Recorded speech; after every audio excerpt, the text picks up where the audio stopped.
balik lagi sama aku, nggak balik sih, karena ini baru konten pertamanya aku yang diajak sama tim kreatif, namanya tim kreatif ya, tim kreatif KPPM. Mereka tuh bikin konten tentang gimana sih jadi pemuda yang bermanfaat lah bagi dunia ini, setidaknya bagi diri kita sendiri.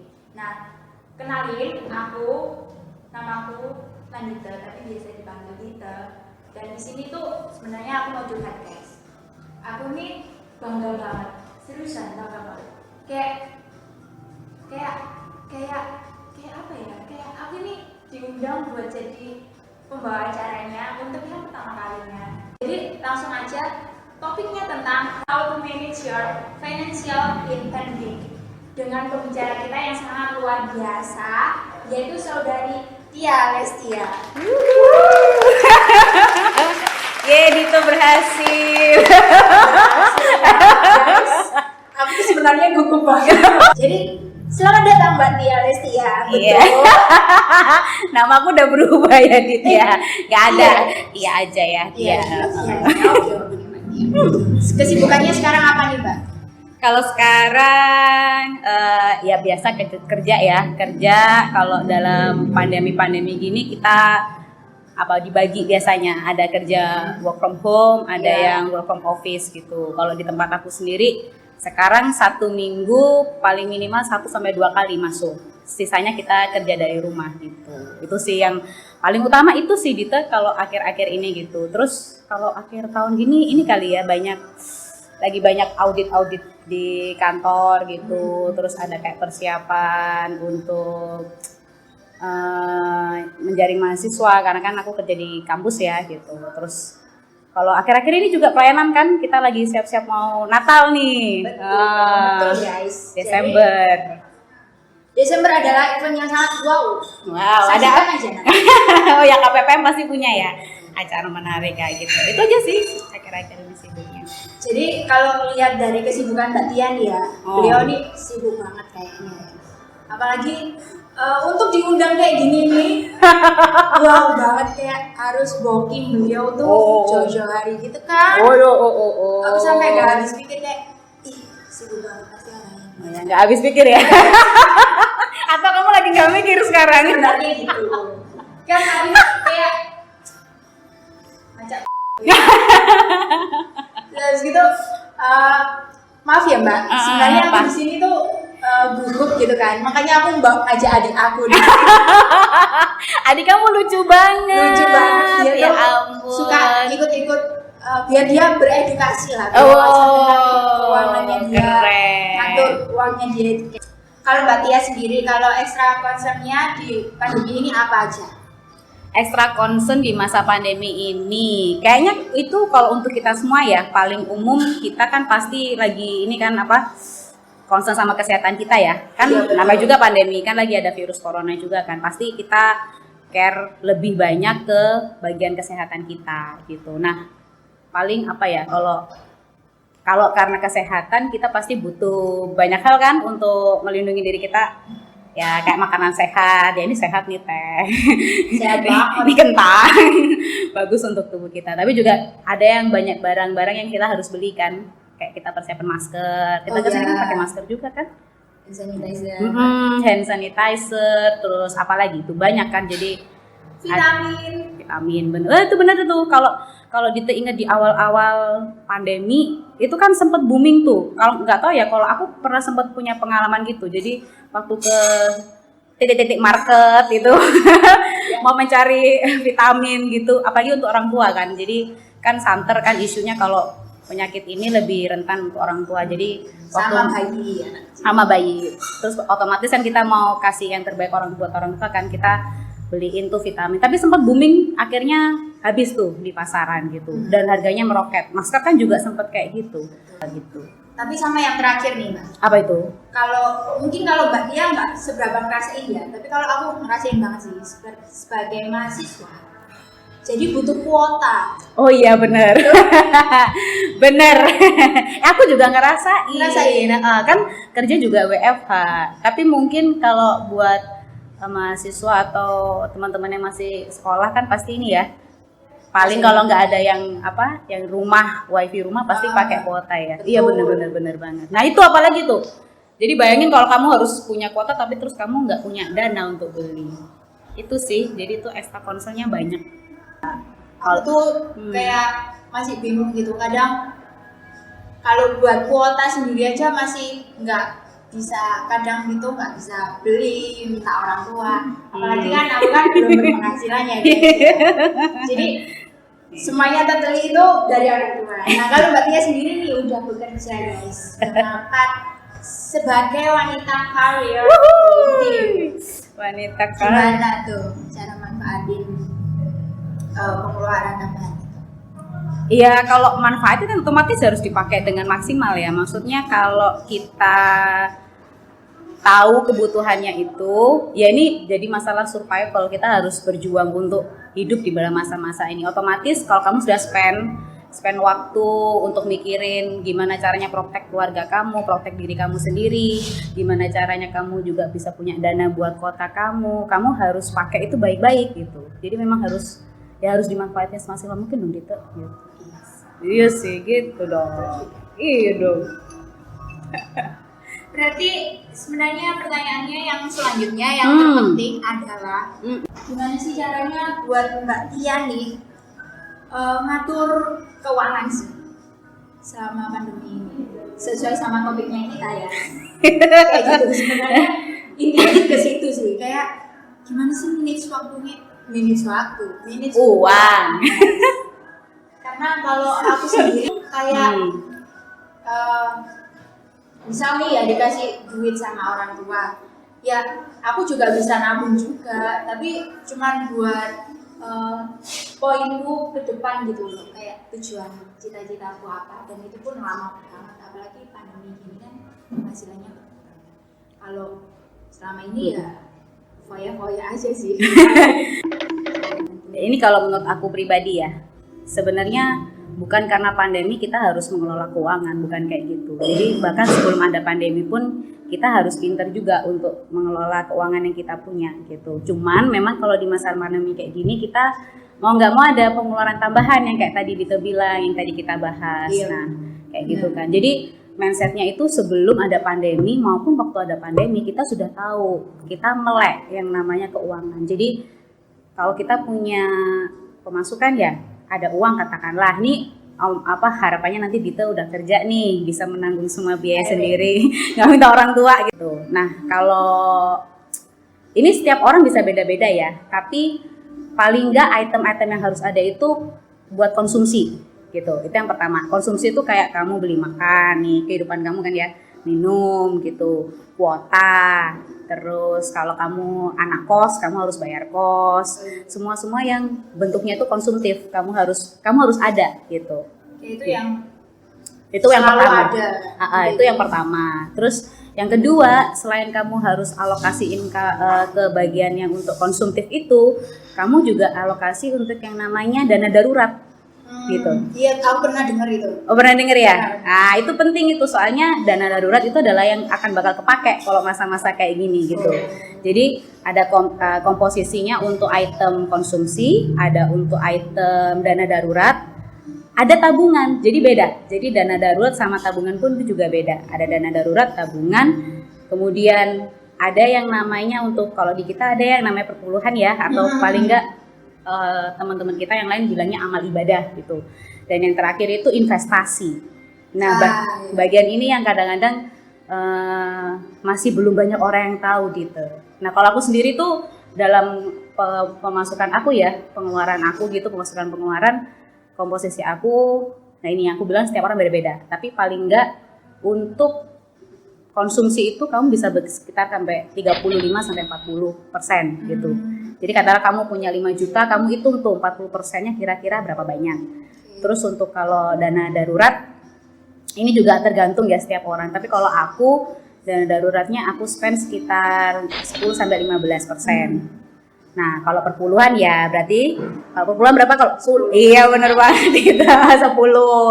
Ini aku tahu guys. Bagus, pinter. sebenarnya baru tahu ya. Gitu. Dan yang terakhir yang untuk investasi di aku bisa juga sekitar 35 sampai 40. Pokoknya total 1%. Karena itu penting loh, penting banget. Terus waktu masa pandemi, kamu harus beli vitamin, kamu harus beli masker, kamu harus beli perlengkapan lain untuk protek diri kamu nggak punya uang gitu. Nah itu adalah karena tidak tahu alokasi pengeluaran dan juga nggak pernah mengkomposisi pengeluaran dia itu untuk apa aja gitu. Sampai sini aja aku udah kayak Apa? Jadi sebenarnya selama ini tuh aku buta. Buta akan keuangan. Gitu kan? Belum tahu dan sekarang mau belajar kan. Betul. Makanya sekarang kalian bikin ini kan untuk edukasi Jadi, teman-teman kalian. Buat kalian yang sama kayak aku, kayak buta gitu, buta akan keuangan, terus dulu. Tapi tenang guys, kita bukan buta sepenuhnya, tapi kita hanya belum tahu. Iya. Dan bener. ini waktu yang tepat buat kita buat tahu.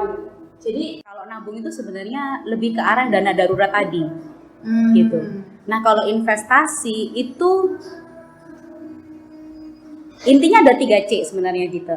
Ada 3C. Jadi sesuatu yang dibilang investasi itu yang pertama itu cash flow. Dia menghasilkan uang tanpa kamu banyak melakukan aktivitas di dalamnya. Jadi passive income. Itu kalau yang lebih terkenal sama anak muda. Jadi ya itu tapi juga nggak sepenuhnya benar ya. Maksudnya kayak kamu ongkang-ongkang kaki uangnya udah mengalir. Itu cash flow.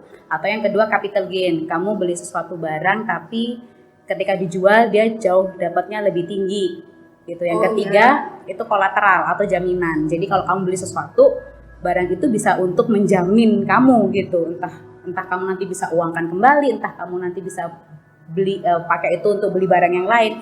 Dia bisa bersifat 3 hal itu. Jadi kalau kamu men-spend uang kamu, memakai uang kamu tidak untuk barang-barang dengan kriteria ini, kamu sebenarnya konsumtif gitu. Contoh katakanlah kamu beli susu kayak gitu ya. Kalau itu ternyata nggak memberikan passive income buat kamu, nggak memberikan capital gain, nggak kamu jual terus kamu dapat harga yang lebih tinggi, atau kamu nggak bisa pakai susu itu buat jaminan beli sesuatu, berarti itu konsumtif, itu bukan investasi gitu. Lain dengan nabung kamu nyisihin duit kamu dan kamu taruh di bank kayak gitu. Kamu taruh di bank dan dia ya cuma dapat kenaikan bunga berapa persen. Nah, tuh ada anak bank di sana. Biasanya dana di bank itulah yang kita pakai untuk dana darurat. Jadi dana yang kita perlukan sewaktu keadaan itu darurat kita hadapi kayak gitu. Gitu. Itu kayak beda. Misalnya kecelakaan, jangan sampai sini. Jangan sampai sakit. Sakit. Jadi yang terakhir itu tadi yang aku dengar yang 3C itu. Yang terakhir itu berarti berupa barang. Kayak bisa macam-macam, benar, betul. Bisa macam-macam. Nah, kalau yang terkenal biasanya orang itu pengen beli rumah, pengen beli tanah. Tapi kita harus ingat ya Dite, kita ini beda dengan generasi orang tua kita, gitu.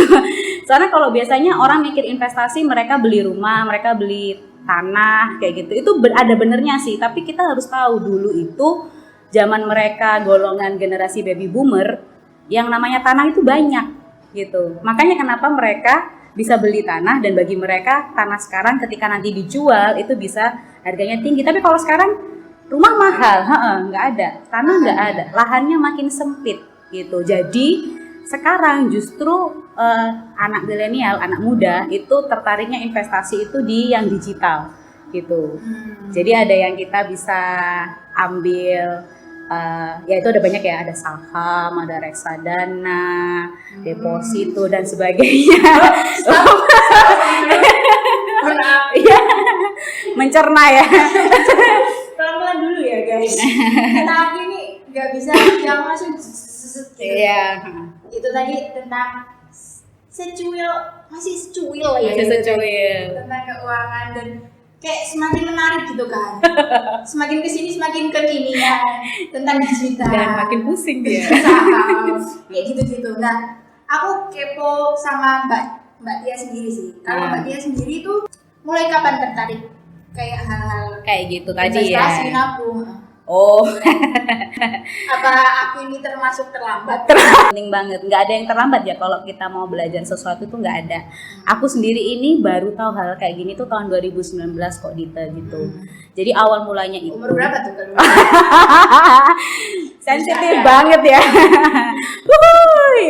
Bercanda, maaf, Bercanda. Tapi aktif ya Bu. Aktif banget mulutnya ini. Aduh. Jadi Lanjutin Bu. ya. Itu cici banget. Aduh. Apa tuh tadi? Aduh mau ngomong apa Dita sampai lupa. Umur tahun 2019. Ya basicku juga bukan basic ekonomi ya teman-teman. Makanya ini mungkin sharing aja ya kalau nanti mungkin ada yang bertanya di kolom apa? Dia biasanya Description box. oh ya, kolom komentar. Komentar. Sorry guys, sorry. Norak banget emang. Iya. Itu ya, soalnya ini murni murni sharing gitulah maksudnya. Nggak usah. kamu kamu lucu banget.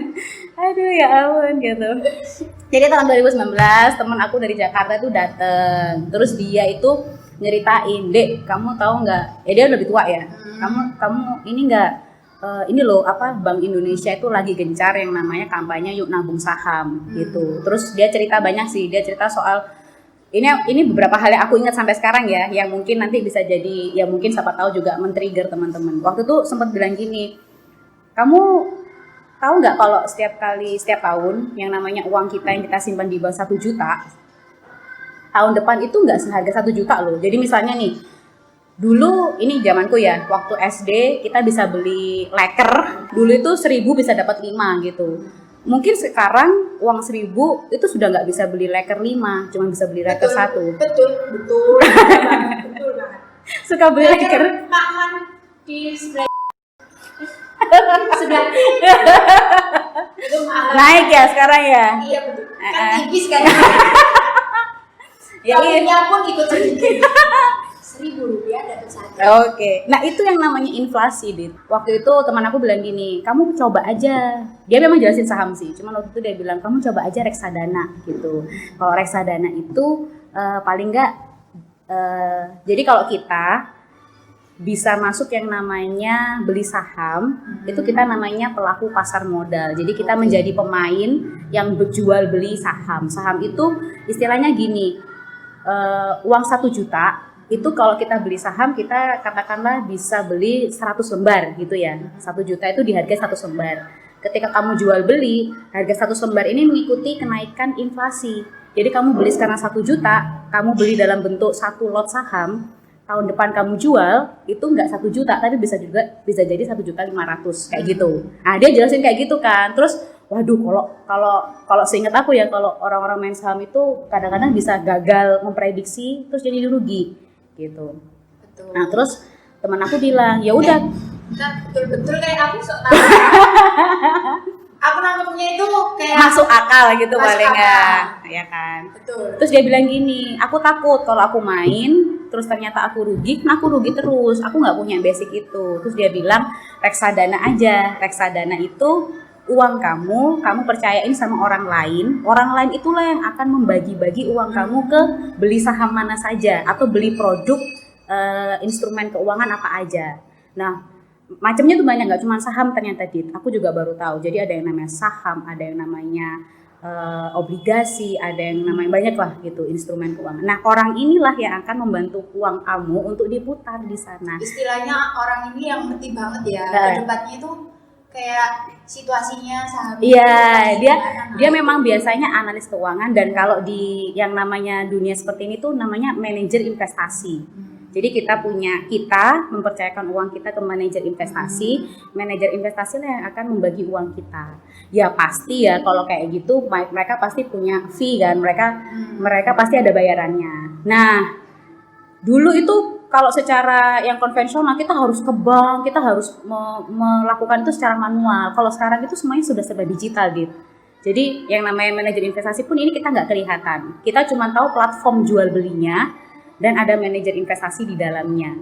Nah, itulah yang aku lakuin sampai sejauh ini. Jadi aku masuk ke sebuah aplikasi, kemudian menaruh uangku dan program mereka dan orang-orang yang bekerja di dalam platform itulah yang membagi uangku dan memutar uangku dan membuat aku mendapatkan passive income gitu. Itu yang men-triggerku sedikit untuk tahu tentang keuangan. Terus yang kedua, teman kantor aku itu kita ngomong apa gitu ya, tiba-tiba dia tuh cerita, entah aku lupa kita tuh konteksnya ngomong apa. Teman aku tuh cerita adik dia yang paling enggak itu 2 tahun di bawahku. Dia baru kerja 3 tahun di suatu perusahaan, yang mana aku tuh sudah 4 tahun kerja di perusahaan. Tabungan adiknya dia itu udah mencapai angka 90 juta, Dit. Wow. Itu masih umur 27 atau berapa gitu loh. Maksudnya itu belum sampai 30 tahun gitu. Jadi bayangin ada orang di bawah kamu usianya hanya dengan menabung saja dan dia punya tabungannya cash. Jadi itu bener-bener langsung kayak gila, adikmu ngapain aja, nggak makan, nggak belanja, nggak apa. Terus aku merasa, aku ngapain aja selama ini, gitu. Kalau Mbak dia ngerasa, aku ngerasa seperti apa? Ya kan, padahal kita sama-sama, ya katakan kalau aku dapat dari gaji, kalau Dita mungkin dapat dari orang tua ya. Cuman ternyata uang kita ini banyak lari kemana gitu loh. Padahal ada temen aku yang adiknya itu bisa punya tabungan cash 90 juta gitu. Hanya karena 3 tahun bekerja gitu. Nah terus yang terakhir, aku tuh udah mulai tertohok sebenarnya, hatiku sedih gitu. Kok ngenes banget ya, aku ini kok juga nggak bisa kayak gitu ya kan ada. Aku udah ditohok.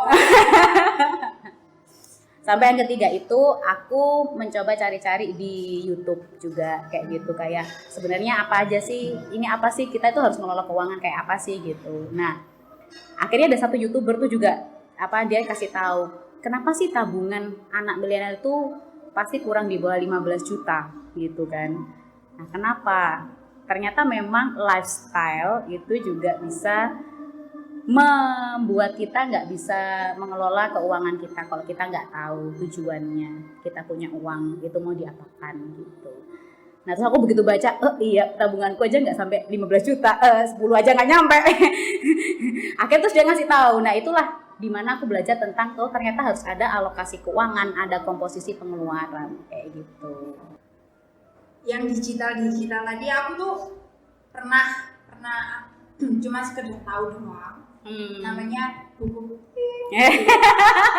Tahu nggak? Tahu. Anu ya, logonya binatang ya. Warna kuning ya. Iya. Tapi aku nggak mempelajari segitunya, cuma tahu apa sih kok booming banget gitu. Ada suatu masa gitu ya booming banget tentang saham gitu. Terus habis itu ternyata sampai sini aku ngerti kalau misalnya sinkron ya Wak, lifestyle dengan ngatur keuangan. Betul gitu. Ya sebenarnya paling pertama yang harus paling dasar itu tujuan. Kalau kamu sudah punya tujuan, maka kamu bisa tahu kayak bisa mengatur hidupmu lah. Jadi kan ada pepatah tuh, if you fail to plan, apa sih lupa aku? Ya apalah gitu ya. Pokoknya kalau kamu tidak merencanakan, berarti kamu tuh merencanakan untuk gagal sebenarnya gitu. Jadi pertama punyalah tujuan. Jadi ketika kamu punya tujuan, kamu akan tahu bagaimana cara mengaturnya. Gitu. Ketika kamu tahu cara mengaturnya, kamu akan tahu sebenarnya yang kamu beli itu kamu butuhkan apa enggak, atau kamu cuma sekedar pengen. Jadi misal sekarang Dita rencananya pengen jadi dosen, maka harus kuliah lagi S2.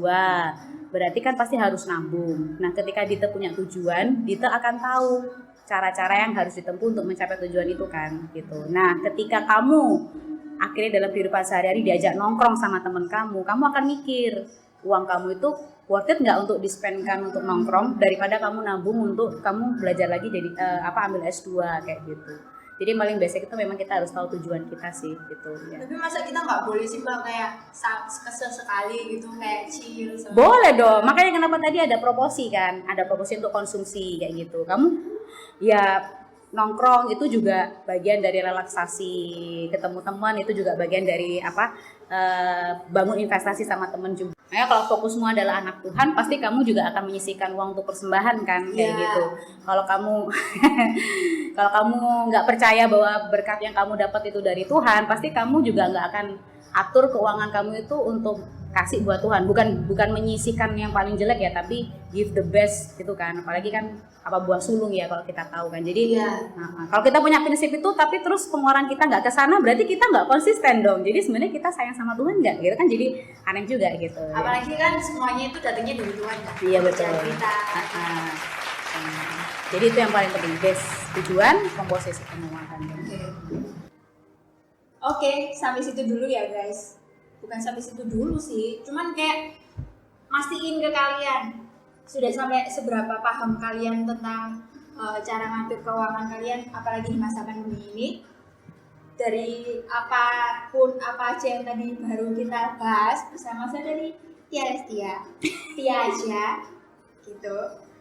Jadi yang tadi itu udah banyak banget manfaatnya. Aku pun juga jadinya semakin melek akan keuangan dan semakin ngerti, oh jadi aku tuh harus fokus sama tujuan ke depanku apa, terus aku juga harus pinter-pinter ngeplot mengalokasikan ke tujuan itu gitu. Kalau kalian sendiri, ayo kita sama-sama sama-sama belajar lah buat gimana sih ngatur keuangan kita lebih baik lagi dari sebelumnya. Kalau kita mau chill, kalau kita mau ngafe sama teman itu boleh kok, boleh kan? Boleh banget. Itu juga sebagai refreshing kita buat ya refreshing lah, biar nggak stres amat. Reward Iya, reward dari rutinitas kita, dari kuliah, dari kerja, dari sekolah, tapi kita juga bisa refresh otak, pikiran. Kalau ketemu sama teman kan bisa cerita-cerita, guyon-guyon, sama yang kalau lebih penting lagi sih selain guyon-guyon, mungkin bisa kayak ngajak bisnis bareng gitu kan. Kayak apalagi ngajarin mereka, bukan ngajarin ya, memberitahu mereka kayak ini loh aku dapet ini tuh dari pembahasan hari ini, kayak cara ngatur keuangan kayak gitu kan. Kalian boleh lu share ke teman-teman kalian selanjutnya kayak gitu. Jadi sampai sini aja. Untuk konten selanjutnya saksikan, nantikan, pasti akan lebih seru lagi. Tapi bukan berarti sama aku terus ya, karena pasti akan lebih ada MC yang lebih keren lagi. Bye bye. Jangan lupa subscribe. Terima kasih untuk Mbak Tia. Sama-sama.